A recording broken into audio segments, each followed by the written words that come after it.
Hi guys, welcome back to my channel. This is Eliza Anderson, your trusted real estate advisor and investor here in Northridge, Los Angeles, right here in the Valley.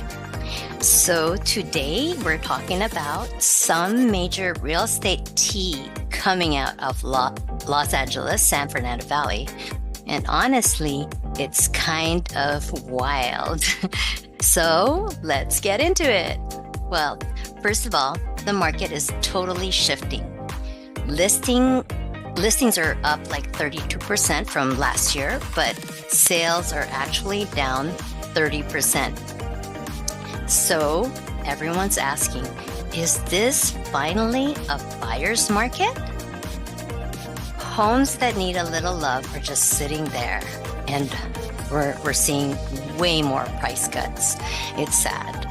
Well, is this the end of sellers calling all the shots? Well, it is starting to look that way.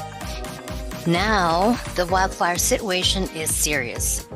Around 16,000 homes were lost, and now insurance rates are going through the roof. Some people are literally saying they might skip rebuilding altogether and just head to Vegas or Boise. And the traffic, oh man, a nightmare. With roads like Topanga Canyon is still closed, and the Valley commute is like not cute right now. But here's the twist. Luxury is still making moves.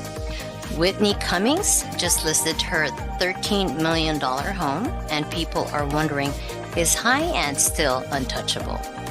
And with Los Angeles County only building around 10,000 new homes a year, and mostly condos, people are starting to think renovated older homes might be the next big thing in the Valley.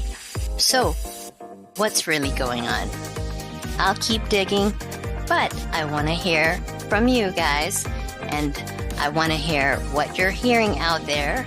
So just drop in the comments. Don't forget to like, subscribe, and I'll see you next time. Again, this is Eliza Anderson, your trusted real estate advisor and investor here in Northridge, Los Angeles, right here in the Valley. Bye, guys.